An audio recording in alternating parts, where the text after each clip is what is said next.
Hello my people, welcome to Biafra Gospel channel where we preach the true gospel of Biafra restoration.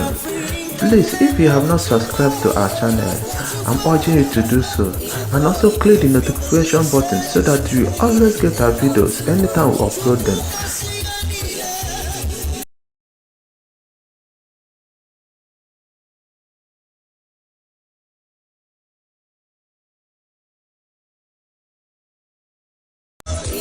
Hello my people, welcome to Biafra Gospel channel where we preach the true gospel of Biafra restoration. Please, if you have not subscribed to our channel, I'm urging you to do so, and also click the notification button so that you always get our videos anytime we upload them.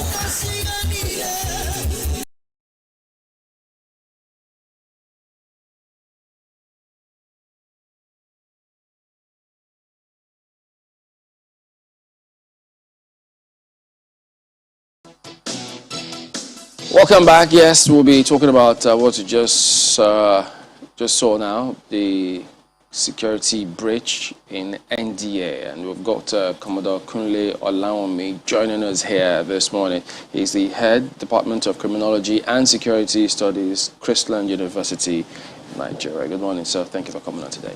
Thank you very much for having me. Well, this is it's one of those blow your cheeks out moments, because lots of people, when they heard it, they just thought, no way, this can't be. But they just thought, well, in fact, some people thought it was fake news.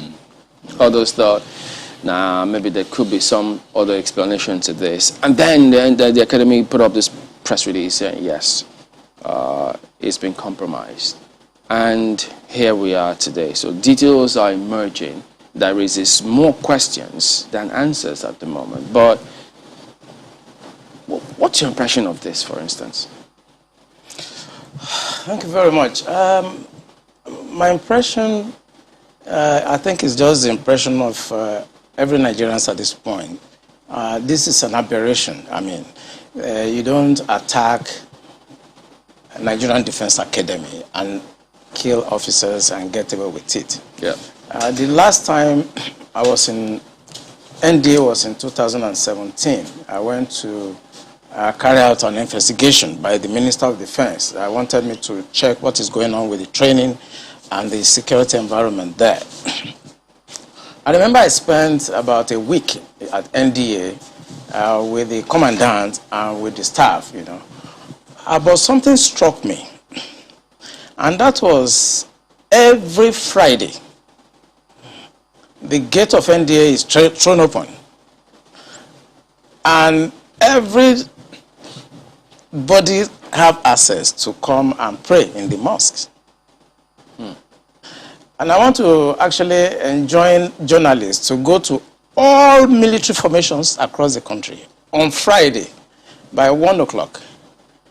You are going to see the same thing happening across all military formations, including Naval Training Command at Papa, including the division in Ibadan, including NDA, including Jaji. I was in Jaji in 1994 for my junior division. And every Friday, our gate is thrown open. And everybody comes in to pray in our mosques. Even though they have their mosque outside. If you go to Defense Headquarters, I serve at Defense Headquarters as the Deputy Director Defense Administration between 2015 and 2017. Throughout my 2 years at Defense Headquarters, I received visitors only twice because of the strict security architectures at the Defense Headquarters. But every Friday, the gate of Defense Headquarters is thrown wide open for everybody to come in and do Jumat. That is the time the terrorists have the time to profile our security environment. Has that always been the case? It has always been the case. I've served the military intelligence for the past 35 years. It has always been the case. Our problem is religion and social-cultural. I mean, people will expect me to come here and start talking about kinetics, about operation and so on. I've been an operational commander all my life. I've commanded warships, I've commanded troops, I've commanded men outside Nigeria and so on. But I'm not going to come to your station to discuss kinetics. The problem is not kinetics. In 2017, 2016, I'm always a member of the Security and Intelligence Brief at the Defense Headquarters. I told them, General Lawrence Shakin then, that the challenge we have in this country cannot be solved the same way we solved the problem of Niger Delta. The Niger Delta problem was solved during Yaradua time, basically by me. And I told them that we can't use that same template for Boko Haram. I told General Lawrence Shakin to look at the center of gravity of the problem. And we all came together. I was made a member of the committee, including Atahiru that just died was a member of that committee in 2016, 2017. And we came to a conclusion after several arguments. The arguments were three. To identify the center of gravity of the problem, one group said it is the fighters, the Boko Haram fighters are the center of gravity, so we should go after them. Another group said the center of gravity of Boko Haram is Abubakar Shekau.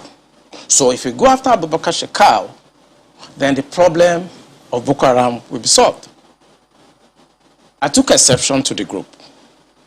I said that is not the center of gravity of the problem of Boko Haram insurgency that we were having between that 2012 and 2017. And General Lawrence Shakin asked me, allow me, why are you giving problem? What is the problem? Give us the answer. And I told General Shakin that if I tell you the answer, you're not going to be able to solve the problem. He said, what is the problem? I said, the center of gravity of Boko Haram and insurgency in Nigeria are the sponsors of that program. It was beyond us. Because the job we need to do is kinetics. Fight, destroy places, resolve issues. Yep. But we cannot resolve issue of sponsors of Boko Haram that were in Buhari's government, that we know them. When you say we, who I was in the military intelligence. Okay. And the defense headquarters staff that I work with, they know.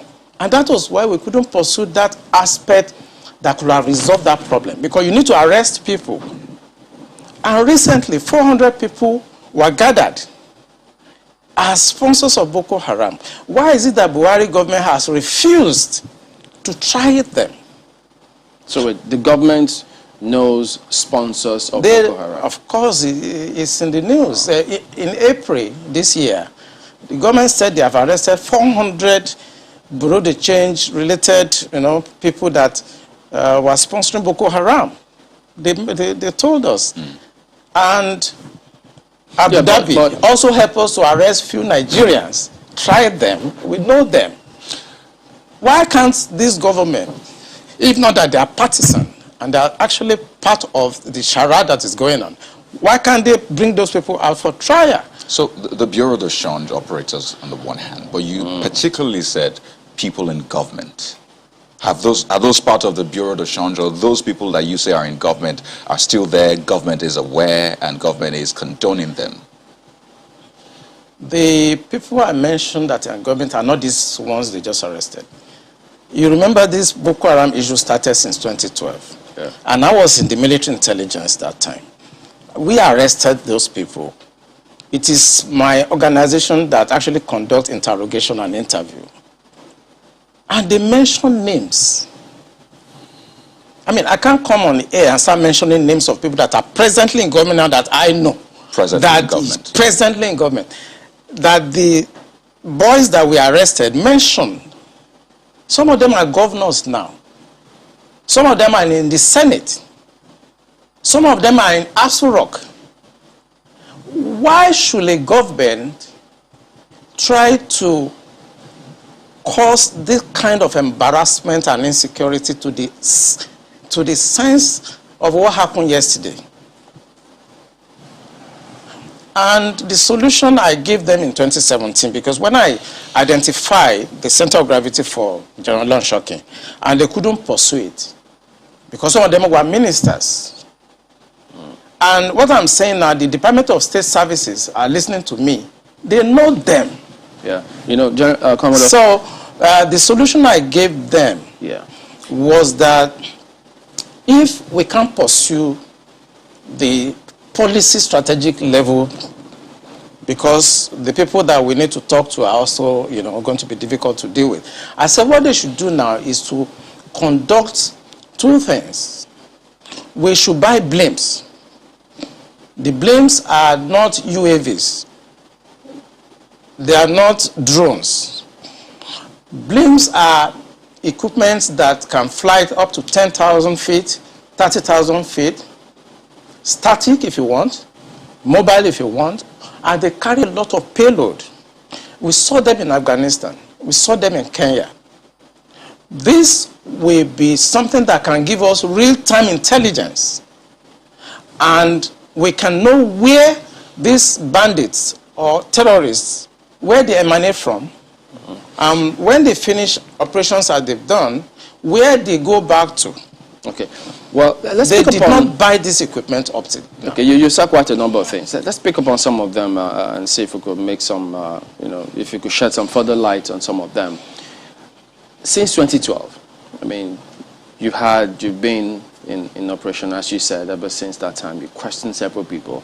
Some people were identified at that time. Did the government at that time try any of them?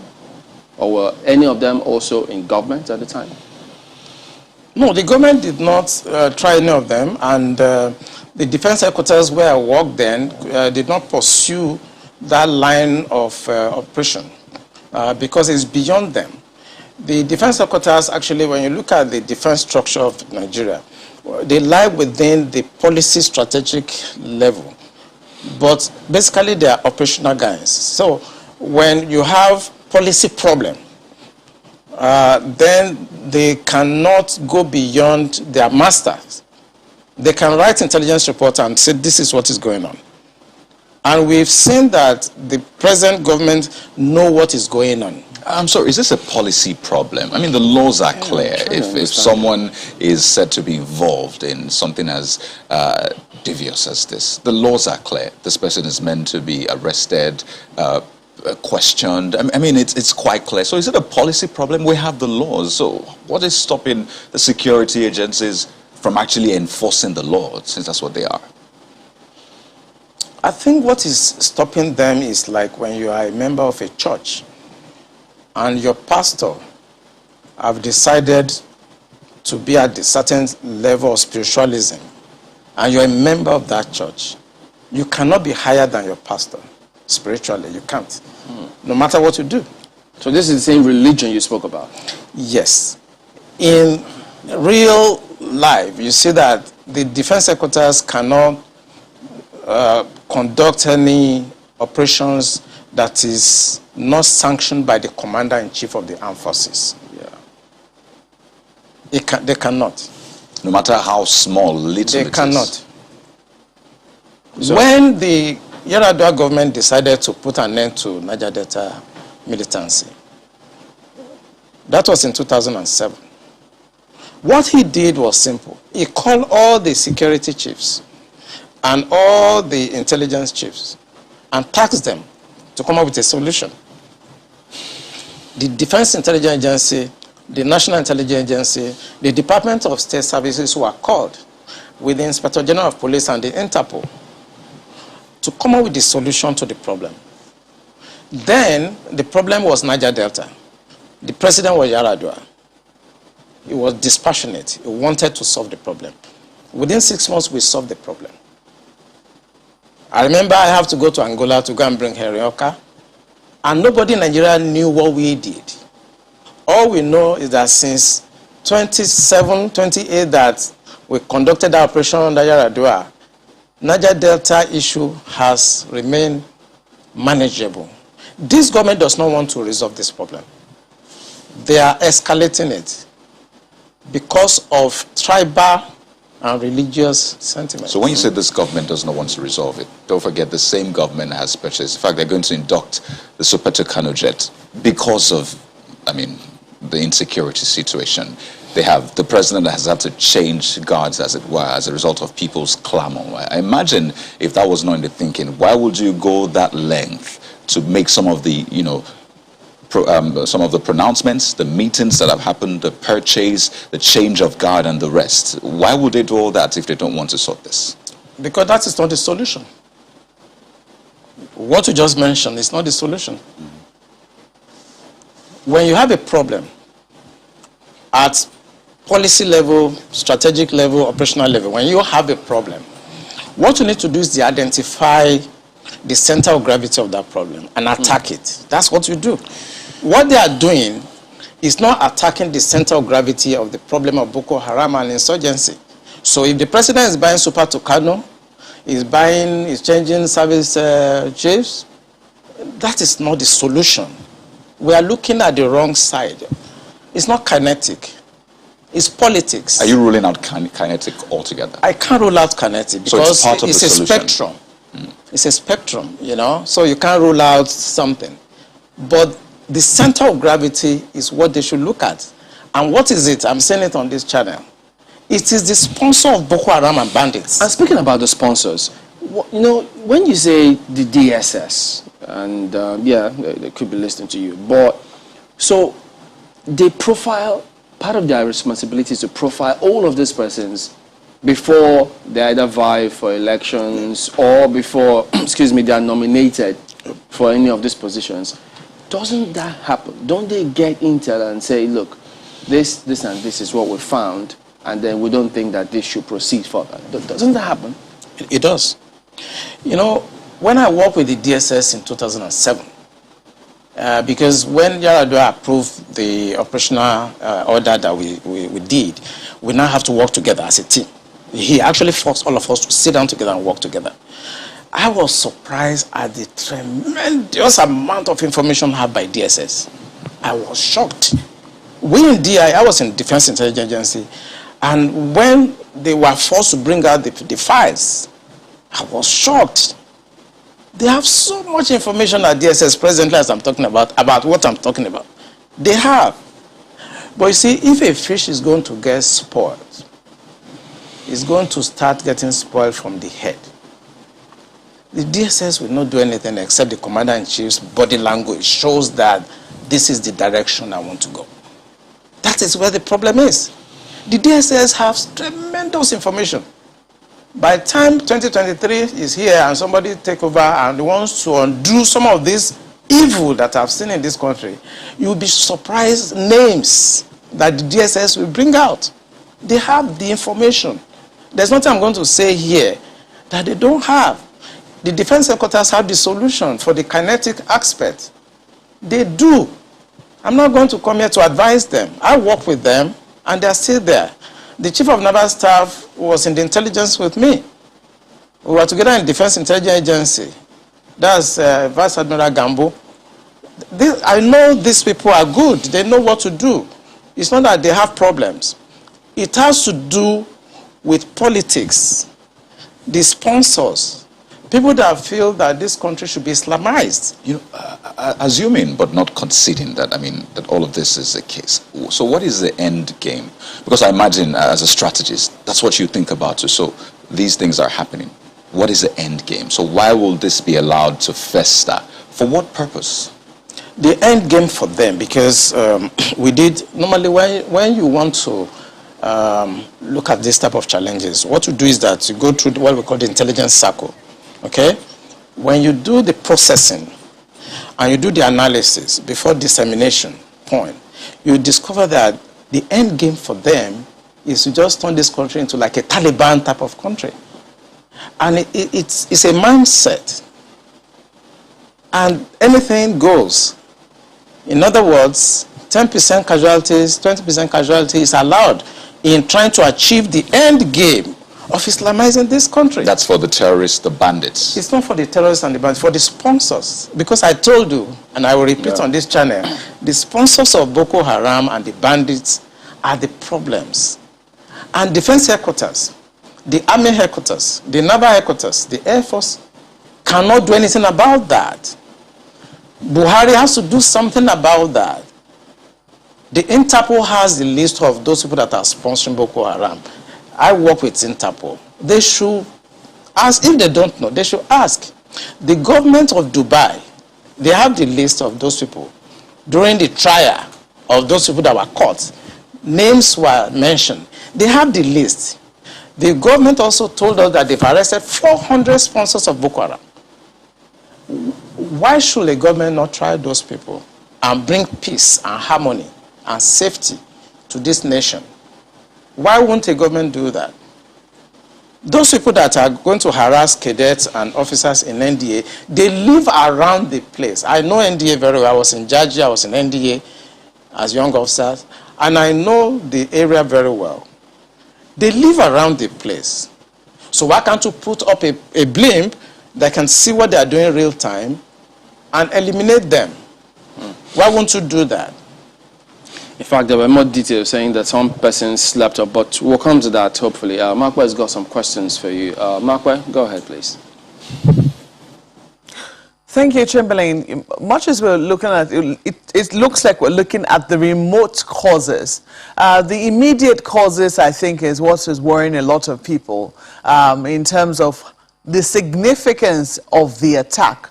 For some people, they're wondering, what do you think were the bandits trying to pass home a message when they chose the National Defense Academy as the area of the attack? I mean, as the area they decided to attack. Because normally people know that military installations, for instance, if you were to, I mean, you've talked about how the military institutions are usually open to the public on Fridays.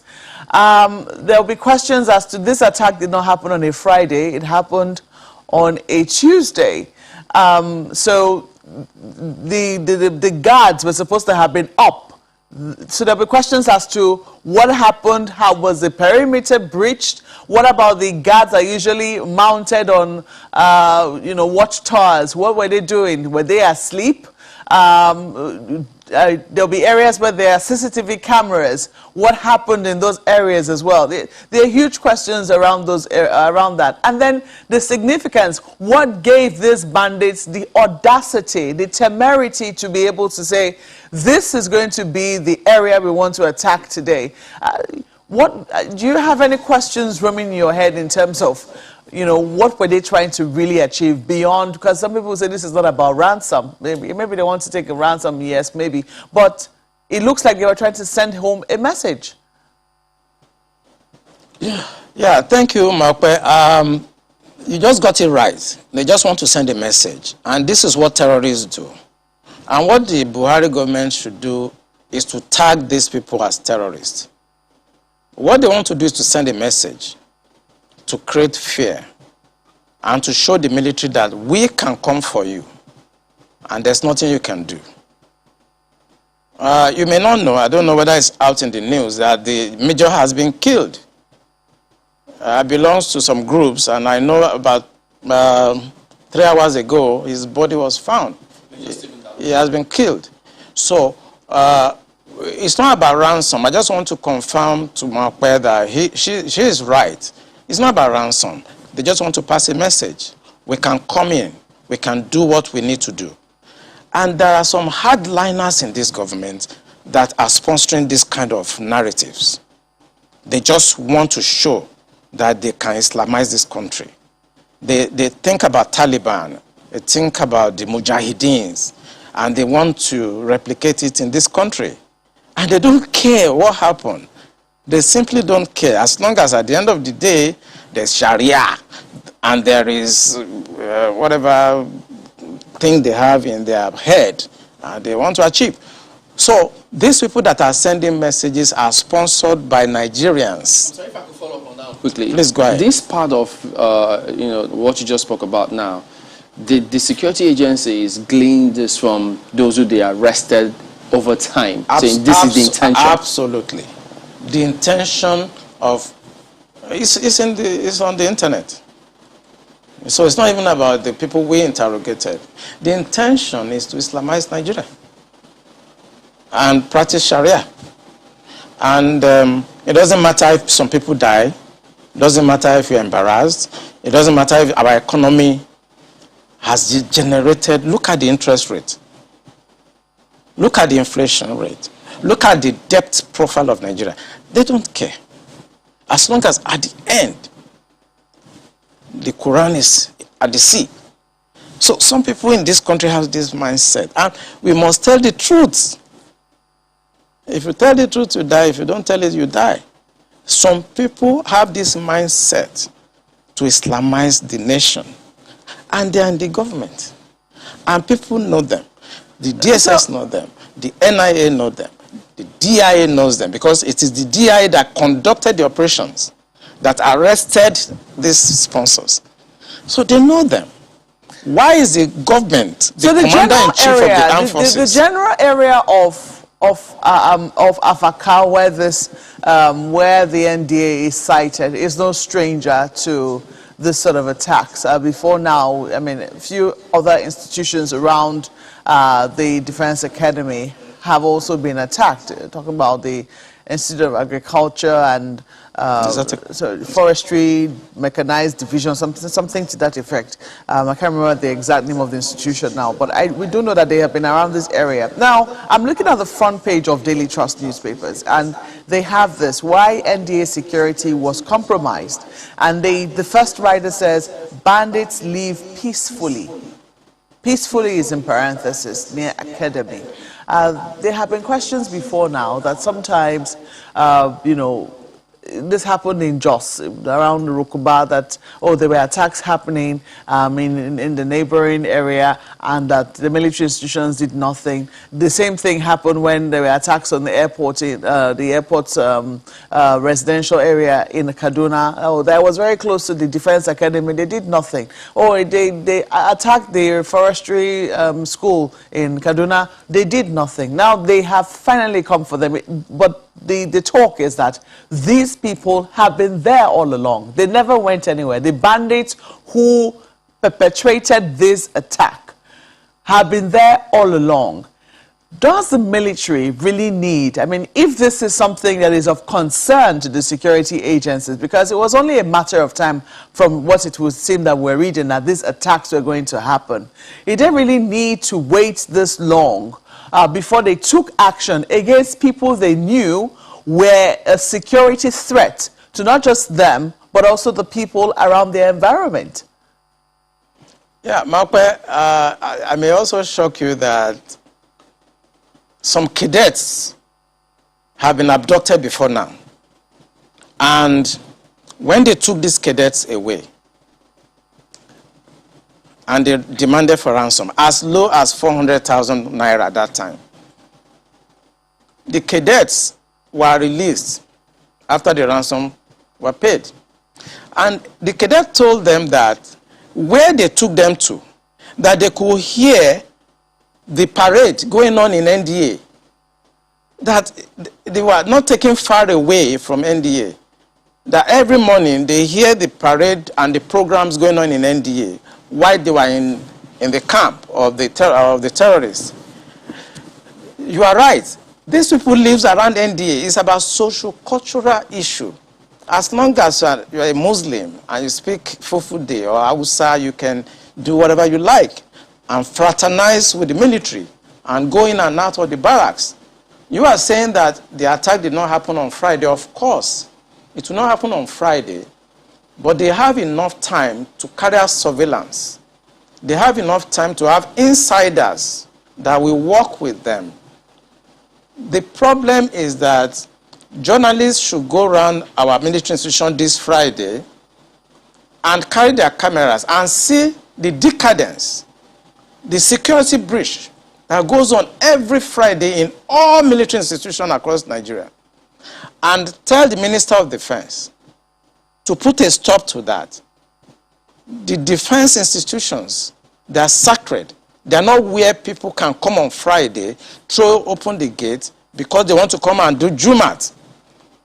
The truth is that on Sundays, we don't have such invasion of our premises by Christians to come and pray or to come and do whatever on Sundays. But for the 35 years I spent in the military intelligence, if you go to Tego Barracks in Apapa, it's the same. The Tego Barracks is where I was trained as an intelligence officer. It's the same. On Friday, they will troop in.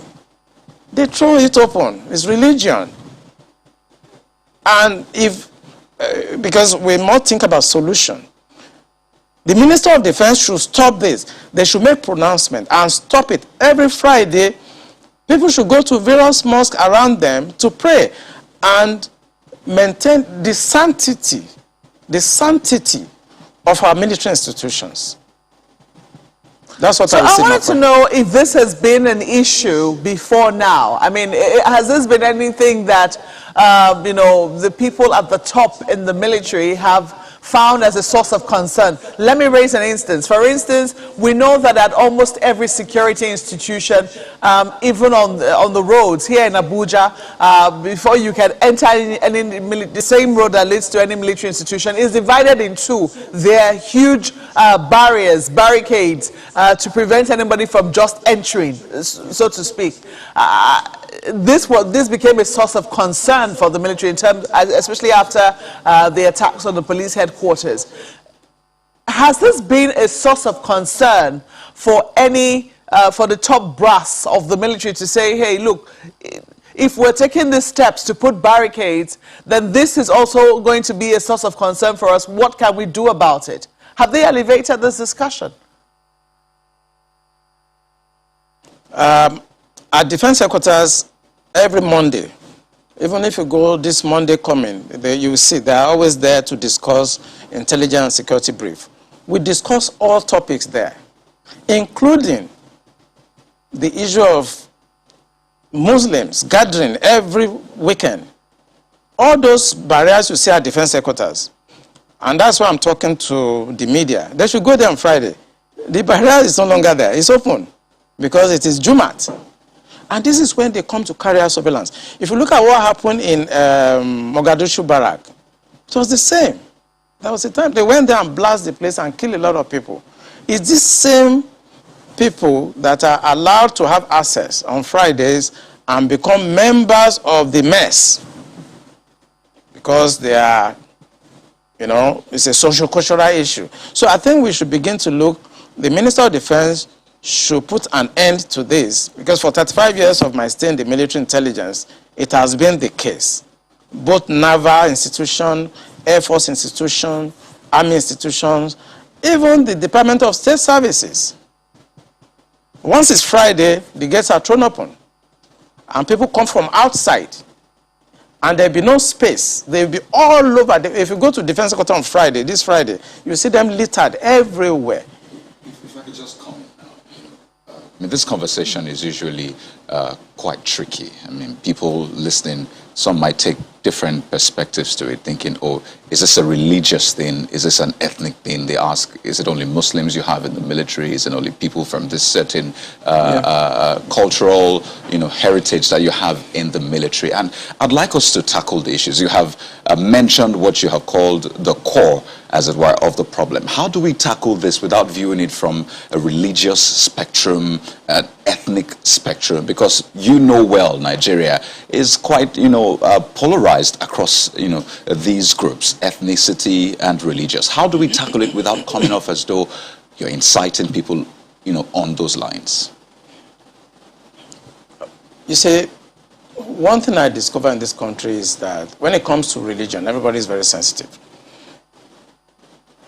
But the fact I have laid bare is from the experience of 35 years of military intelligence.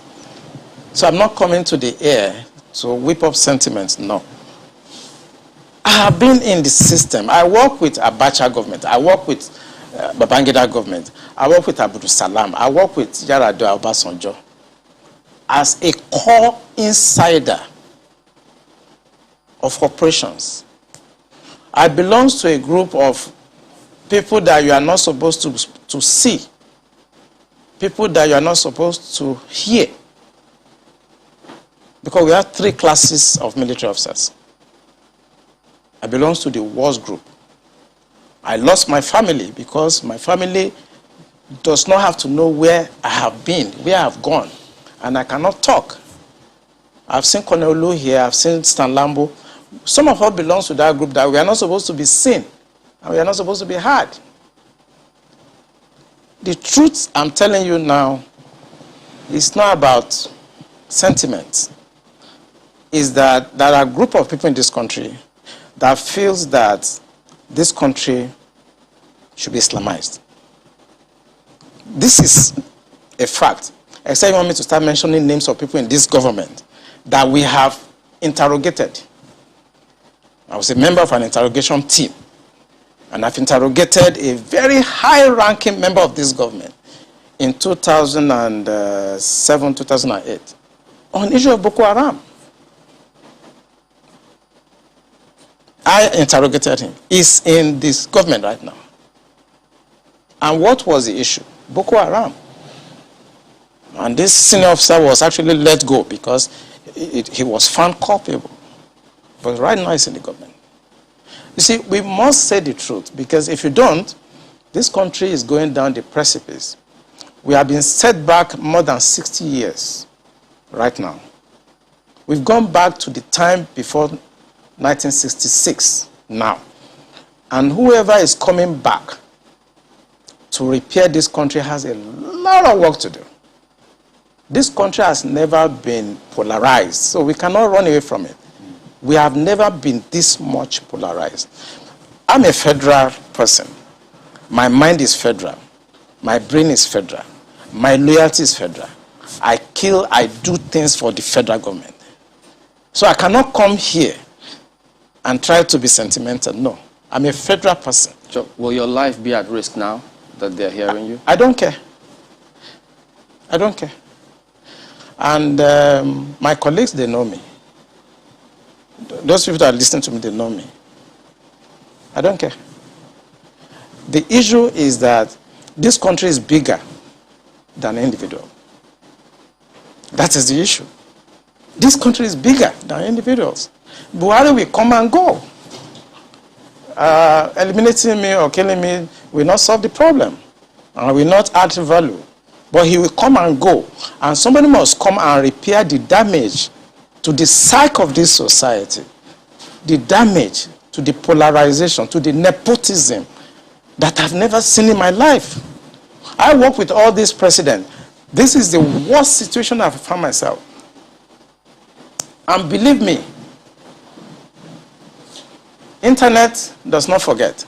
I was part of the people that helped to bring Buhari to government because I believe in him. Have you worked with the government after that? After you helped bring the government? Oh, of course, I worked with him. We brought him in 2015, and I work as the Deputy Director of Defense Administration. And we have a lot of hope in him. And we actually are ready to do anything for him. What he has turned out over the years is shocking to us. I was in Harvard in 2014, in December, when the Department of State Services and CIA and others were contemplating about Buhari and other aspirants. I know what we did to convince the American government that the only person that can come and put this country right is Buhari. That was before the Lagos, APC, before they chose within. Right.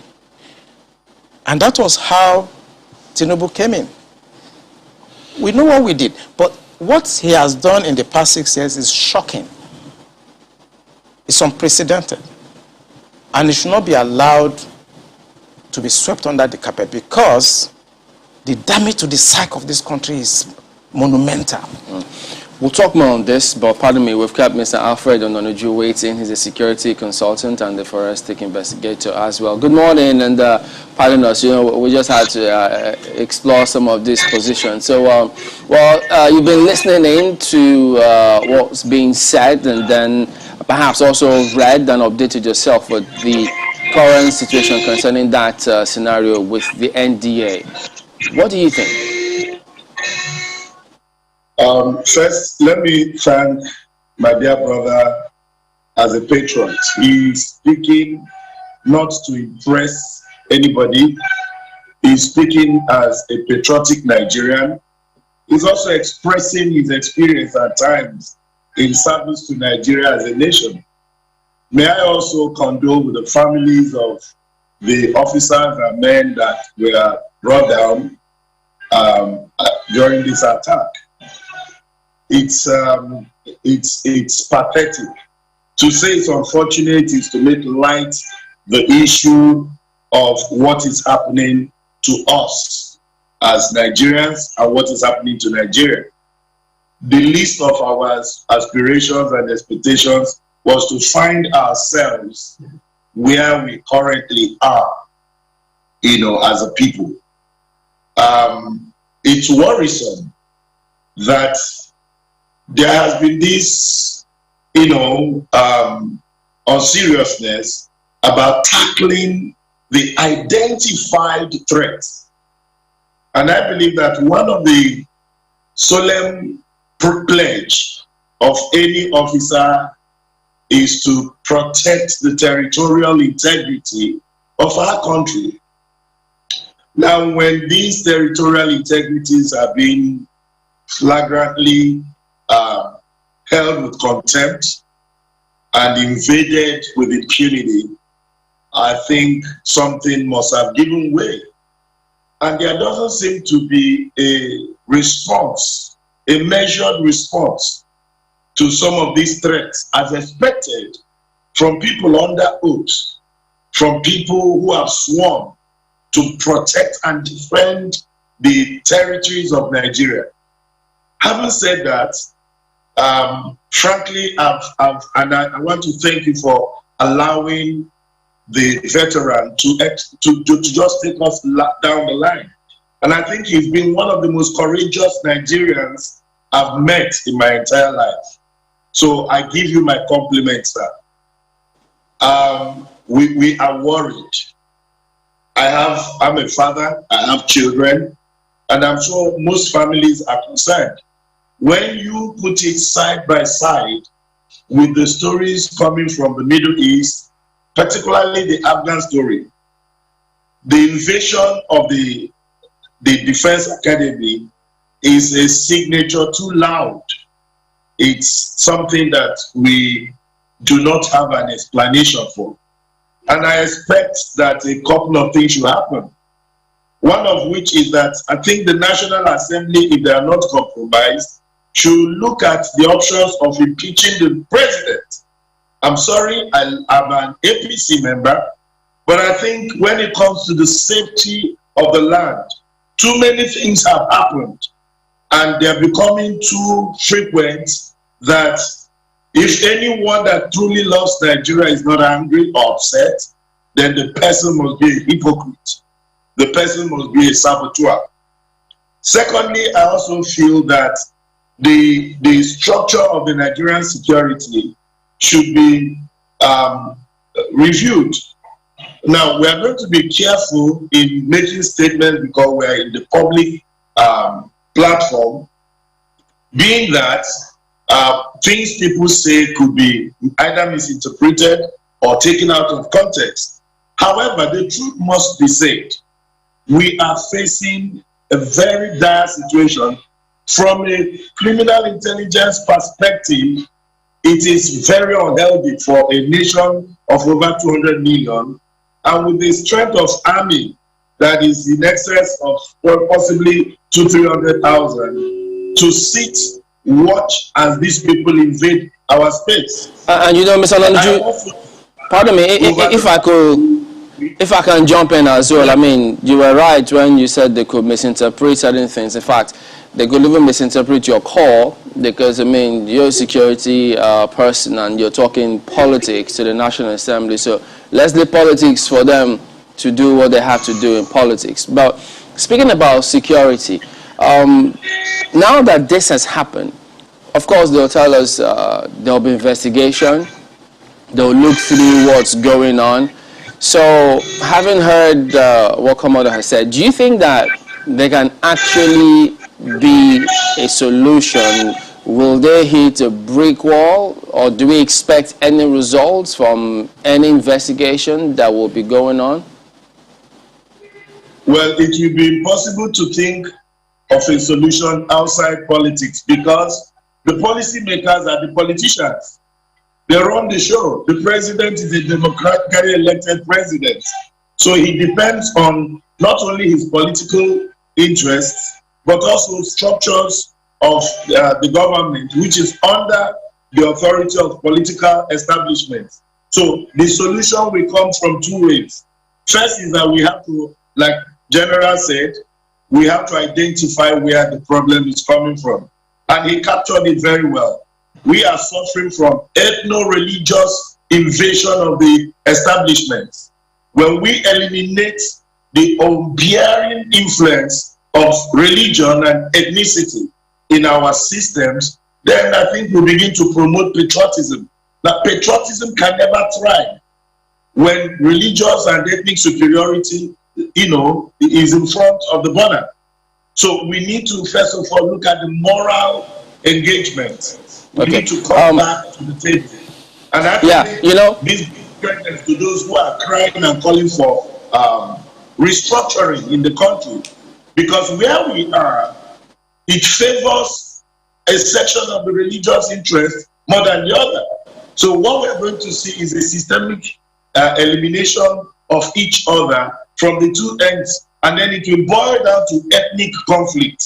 Because when you kill somebody that is a Muslim, he comes from an ethnic group, maybe he's a Fulani, or he's Hausa, or he's Yoruba, or Igbo Muslim, then it will trigger a chain of reactions.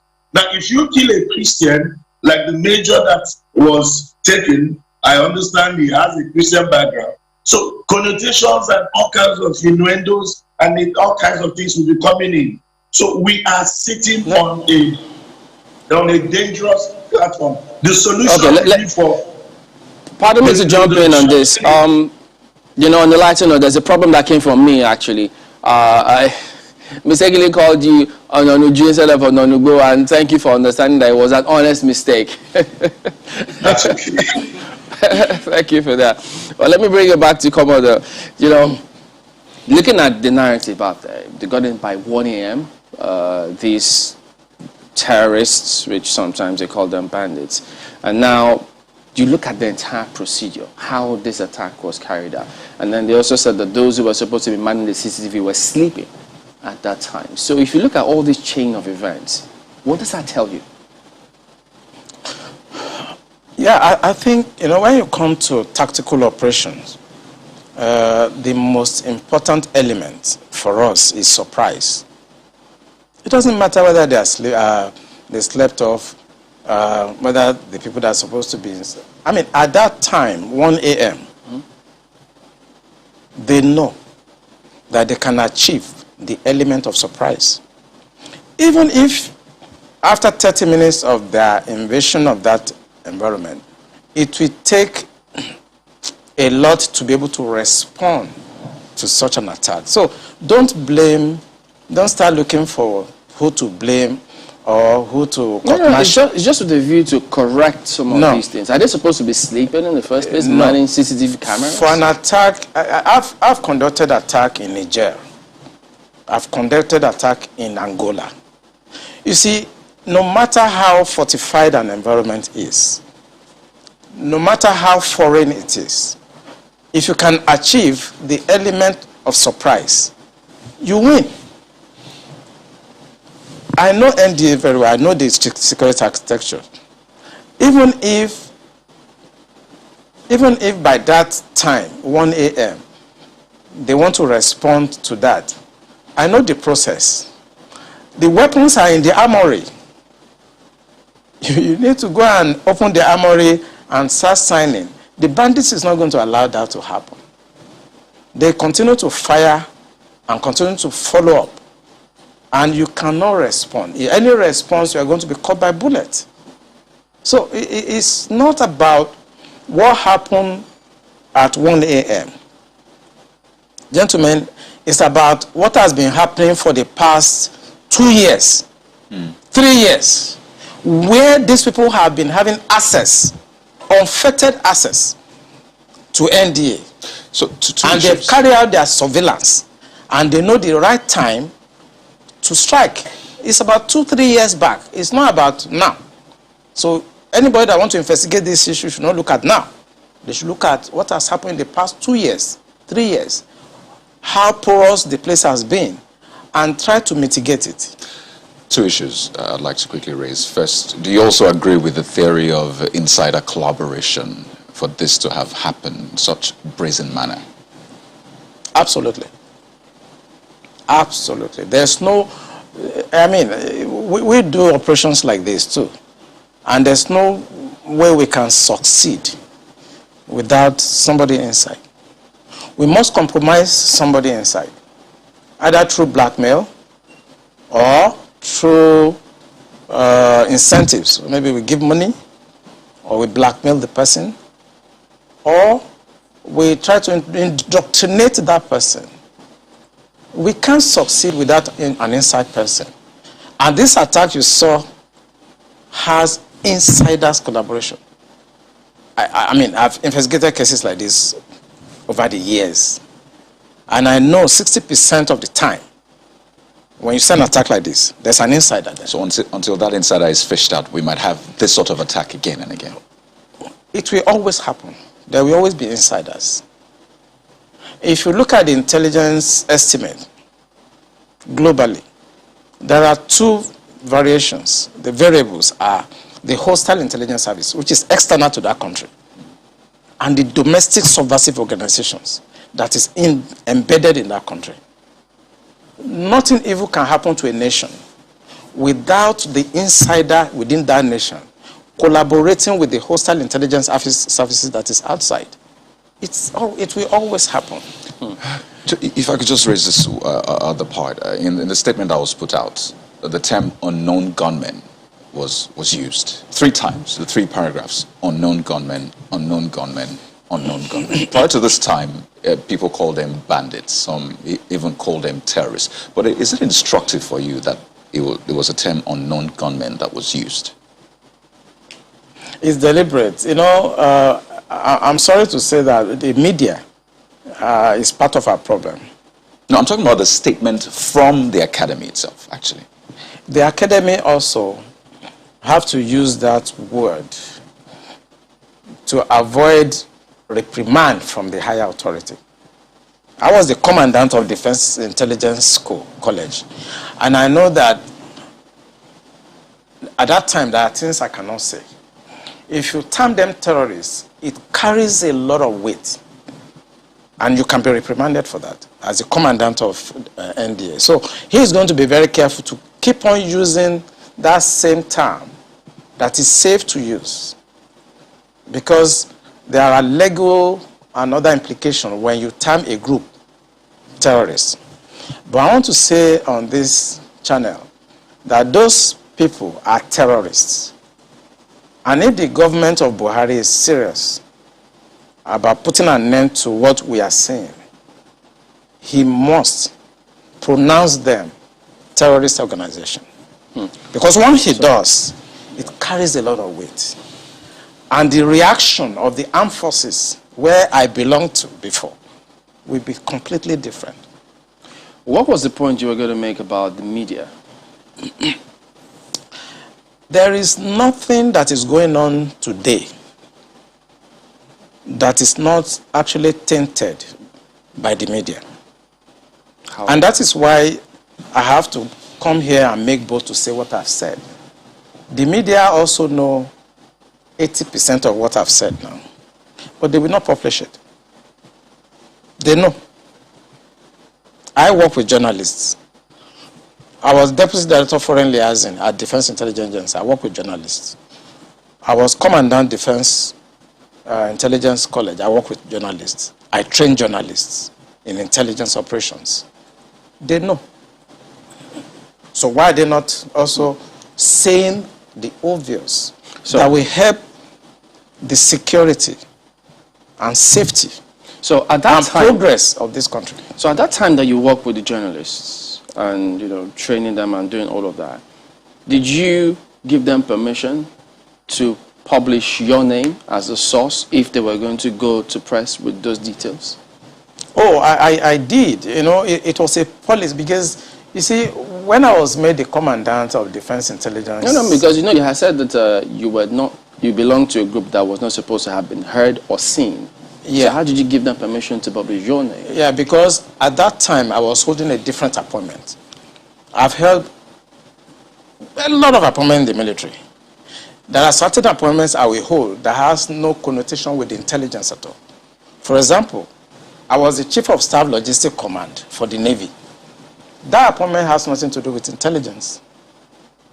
I was the defense advisor to Nigeria in France. It has nothing to do with intelligence. So there are times I hold appointments and I have to deal with journalists. And I must tell you, I can mention some of them. Mohammed of NTL, I trained them because I wanted them to understand that military intelligence is not like a cult.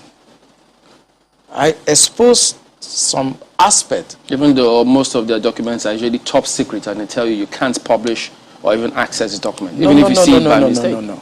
There are places you process top secret. I mean, if you want to talk about document security, it's a lecture of itself. You have unclassified materials, you have confidential materials, you have secret materials, and you have top secret. There are processes. It's an area of military that you need to do a lot of training. So when we bring journalists in and talk to them, we ensure that they don't see unclassified materials. And it's just for them to understand how the system works. Basically, if you go to Afghanistan, if you go to Iraqi, you will see journalists embedded with the military. But it's not the case here. I think I tried to encourage you when I was the commandant that we should allow journalists to have access to some of the things we do so that they can say it as it is. Because when I conducted the operation in 2007 in Angola and I came to Nigeria, what you read in the newspapers, what you hear on television and what you see are completely skewed from what we were doing. So why did they want that to happen here, to embed journalists? I just think it's myopism. We have a lot of illiterates in the government that don't understand that hiding things in this 21st century doesn't work anymore. They try to hide informations and they try to protect what they think is corruption to me.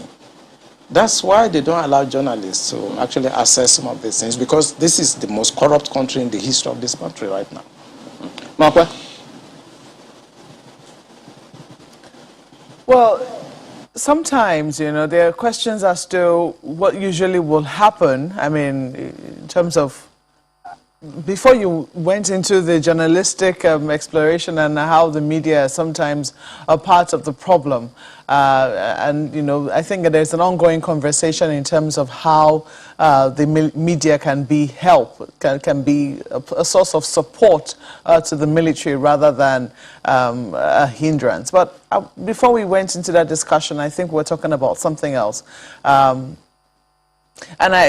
for some reason now, I think that has finally escaped me. But moving forward, because we're talking about the language used there, the fact that they were branded unknown gunmen, and the fact that even though it was a very short statement, it was used 3 times, in that I think that there was some attempt to try and reinforce the fact that these are unknown gunmen in that very short statement. But I'm wondering, now that this gentleman, the officer who was taken, has been murdered and his body has been found, Do you think that there is any hindrance now stopping the military in going after these people? Because in many places they will tell you that people will always dare. I mean, we've seen attacks that have been very daring, even in the most developed places that are considered very developed countries.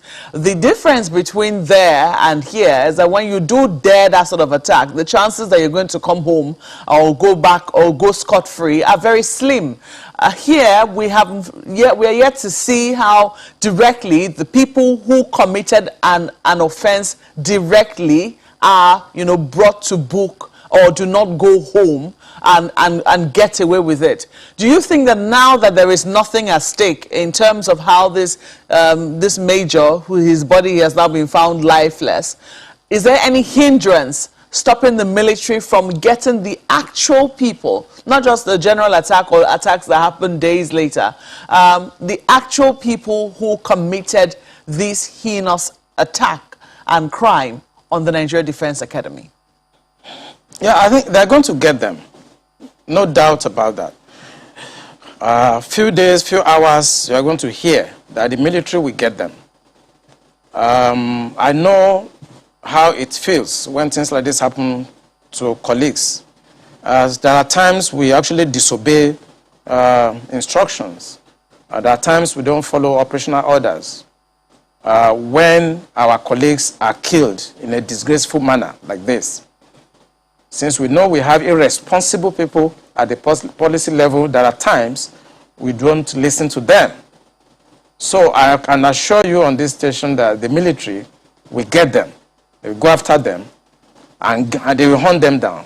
And they're not going to follow all these mullah, imams, and all those people that feels that it is their birthright to Islamize this country and destroy the essence and the fabric of safety, progress of this country. So the military, they're going to disobey, they're going to go out after them. And as I repeat, in a few hours, you're going to hear, they're going to get them, and they're going to deal with them. Okay, just one more thing as we wind down. What would you advise Nigerians? I mean, they've listened to you, several things going through different people's minds now. What would you advise them to do in terms of, in the light of all that is going on, how should they conduct themselves? What should they do such that we all can have, at least contribute in whatever way we can to have a country? Which people are you referring to now? Nigerian citizens who are not perhaps in the military. Regular citizens. Are you talking about the civil society? Civil society. What they should do? Yeah.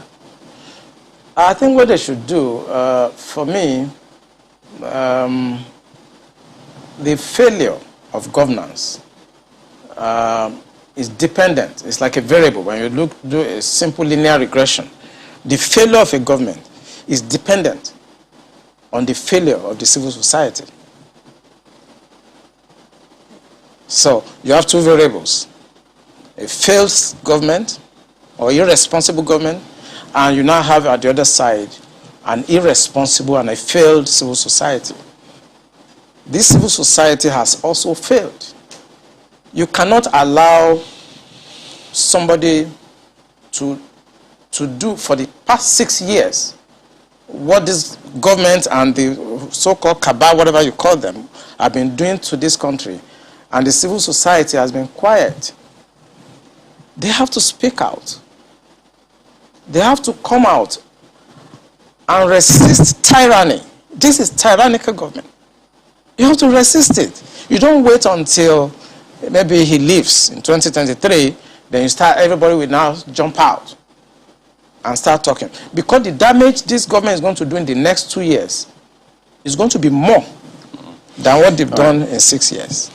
All right, we have to thank you for coming on, Commodore Kunle Olawumi. And Mr. Alfred Ononugo, I have to also personally apologize to you, but just that we needed to explore some perspectives, but we do hope that, I'm sure you do understand. Thank you very much indeed for your perspectives as well today. All right, we're back in a moment. Join us again.